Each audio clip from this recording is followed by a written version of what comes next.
Malamang ginagawa na ninyo ito noon, hindi nyo lang alam yung pinaka-purpose niya. Pero basically kapag ka padapo na yung ating mga alaga, yan, palakpakan natin.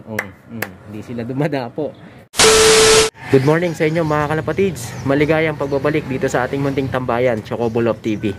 Eto't sinisilip ko yung kalagayan ng ating mga breeders. At buti naman sinusubuan yung isang inakay natin o sisiw na maliit. Nangangamba kasi ako dahil baka hindi sinusubuan dahil ang laki ng diferensya ng pagkakaiba dun sa isang sisiw nila. Yung unang napisa, yung huling napisa, nako, ang liit niya mga kalapatids, kaya akala ko napapabayaan. Pero good thing naman, ayun, nasusubuan. Sana makahabol ng size. Ang pinaka-purpose natin dito sa ating breeders area ay i-check etong ating mga alaga na to kung may itlog na. Sa kasamaang palad, ayan mga kalapatids, hanggang ngayon wala pa. O mauuna pa yata to. Itong dalawang gagawin nating yaya. So ang gagawin natin, subukan nating ilipat sila sa ating flyer slope dito para makapag-mate sila, ma-encourage silang mag-mate. Medyo malaki kasi space dito. Pero bago natin gawin yun, syempre, papakawalan muna natin tong ating mga parondahin para mabigyan ng lugar yung ating mga breeders na ilalagay dito. And then, sasaraduhan muna natin yung trapdoor para hindi sila pumasok. Pasukin tong mga to nagtiterritorial. Eto, hindi natin to ilalabas. Stay lang siya dyan. Gagawa na lang natin ng paraan. Pero, lilinisin na rin natin yung ating sahig dito sa kanilang kulungan. Reasonably clean lang. Di naman kailangan sobrang linis. Kailangan na matanggal yung mga accumulated poop na naririyan sa screen. At the same time, habang ginagawa natin yon, babatakin natin sa liparan itong 4 na ibon nating panglipad. So samahan niyo ako mga kalapatid, sa mga hindi pa nakapag-subscribe dyan. Mag-subscribe na kayo, hit nyo na notification bell para nang sa ganun updated kayo sa ginagawa nating kwentuhan dito lang sa ating tambayan. At samantalahin ko na rin mga kalapatids na kanubi, hingi sana ako ng pabor sa inyo, pakipindot naman yung like button at mag-comment na rin kayo sa video ito. Malaking tulong ito para may promote ni YouTube yung ating video at marami pa ang maabot ng ating programa.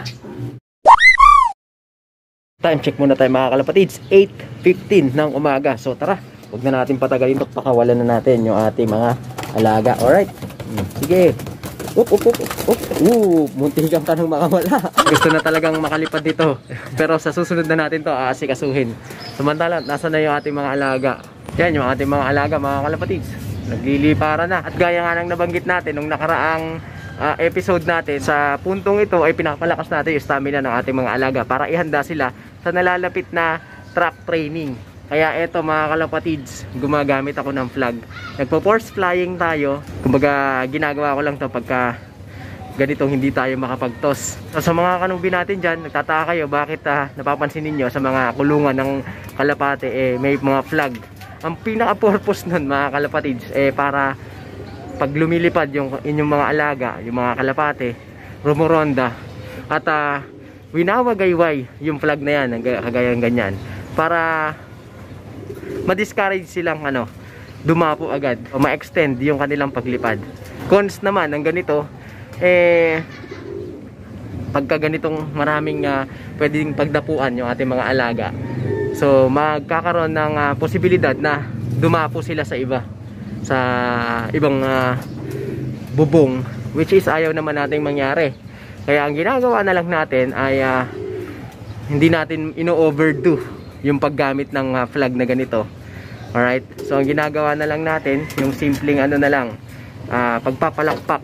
Hindi naman totally yung all the time papalakpak. Alam ko ginagawa nyo na to noon, pero hindi nyo lang alam yung pinaka-purpose nya. Basically kapag padapo na yung ating mga alaga o lumalapit na sila dito sa ating loft at nagtitempt o nag-a-attempt na dumapo, ang gagawin lang natin ay papalakpakan natin sila.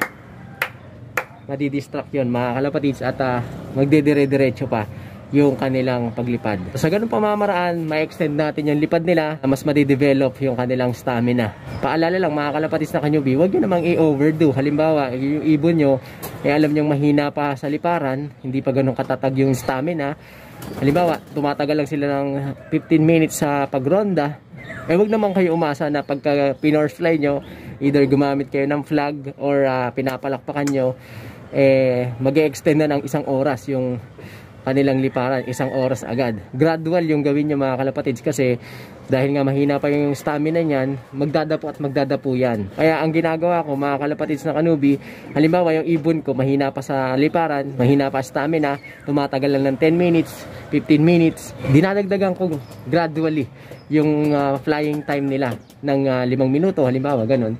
Kung dati 10 minutes, susubukan kong dagdagan ng 5 minutes. So kapag alam kong 10 minutes na silang umiikot, ayan, dadapo. Ayan, ganun lang mga kalapatids. Pagka dadapo na sila, so doon ko sila pinapalakpakan or ginagamitan ng flag hanggang maabot nila yung target na 5 minutes. Palakpakan natin. Hindi sila dumadapo. Pero pag di natin ginawa yon, magdadapo yung mga yan. So ganun lang, tulungan natin ma-extend ng paunti-unti yung kanilang paglipad. Yan, tamo, dadapo na sana.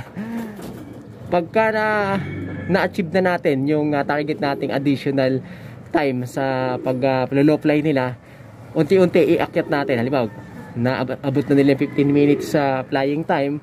Sa susunod na linggo, yakang-yakan na nila na lumipad ng 15 minutes. Pagdagdag tayo ng 5 minutes, so magiging 20 minutes na. Hanggang sa umabot ng 1 oras or 2 oras kung ano man ang gusto nyo.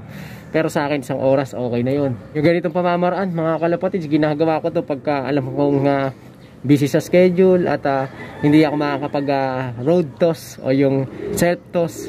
Lalo na ngayon, alam nyo naman yung kalagayan natin, nagpapagaling pa tayo sa sakit, kaya hindi tayo pwedeng mag-toss-toss sa kalsada. Kaya yan, first fly muna mga kalapatids. Then kapag dumating na yung training sa track, doon medyo nakakaluwag na ako doon kahit pa paano. Hindi na tayo nagpo-first fly, tamang pa-low fly na lang. Kung may pagkakataon, umaasa na tayo doon sa training nila sa track. At kailangan na rin nilang magpahinga from time to time para hindi rin naman sila malaspag. So habang lumilipad yung ating mga alaga dyan mga kalapatids, ilagay ko muna dito itong ating ginawang flag sa tapat ng ating trapdoor. Ito yung ating trapdoor, nakasarado yan, so hindi rin sila makakapasok.